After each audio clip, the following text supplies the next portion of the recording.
Well, hi everybody. Happy Wednesday. We're glad that you're here. My name is Bob Carlton and I work with multiplicationguru.com, and I am super excited to be partnering with Luminex in these Whiteboard Wednesday series. Speaking of Whiteboard Wednesday, a while back I did one and I threw out the idea of recruiting versus cultivating. And several people came back with questions and comments asking me to unpack that a little more. So that's what we're going to do today. This is actually part one of a two-part series on recruiting versus cultivation. So as you think about recruiting, when I think about recruiting and in the church world, I think of the kinds of leaders that I'm trying to recruit, volunteers and small group leaders. Maybe your church has a vision to multiply your small groups. Maybe you want 100 small groups in the next year. You've got to find those leaders. I spend most of my time in the church planting world, so I'm always looking for qualified church planters. And so the idea of recruiting is a big deal for us as Christian leaders. One of the things that I would like to see in my lifetime is actually a movement of church planting to take place. And in order to do that, I think about movements.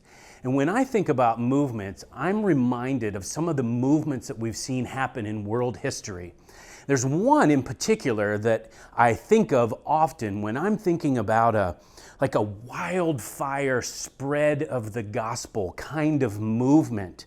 It's actually a negative thing, but it's actually a virus. And I'm not talking about a computer virus, because that's usually what comes to the first thought that we might have when I say the word virus. But I'm talking about an actual biological virus that leads to a pandemic. There was a virus that affected millions and millions of Europeans, over 150. Estimates are around 200 million people were infected by this virus. It's the reason that we have the World Health Organization and the Center for Disease Control. And that virus was called the plague. And I'm not sure if you know this, but the way that that virus was spread was rats. It was the fleas that were on those rats that the virus spread, that it became this pandemic. And so whenever you think about a movement that's going to require the multiplication of leaders, I want you to think of the word rats, because this is what's going to help us develop a system for creating these leaders. So here's what I mean by rats. First, we start with recruiting. We need to recruit.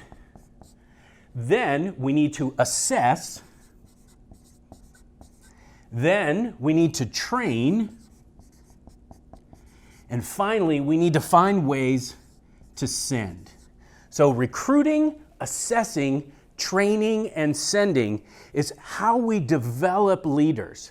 And in other sessions, we're going to unpack what each of those looks like.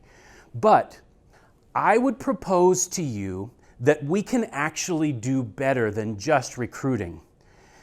Recruiting is what I would consider addition thinking, growing by addition. In the next part of this series, part two, we're going to unpack the idea of what does it actually look like to cultivate leaders. So rats becomes cats. Stay tuned for part two.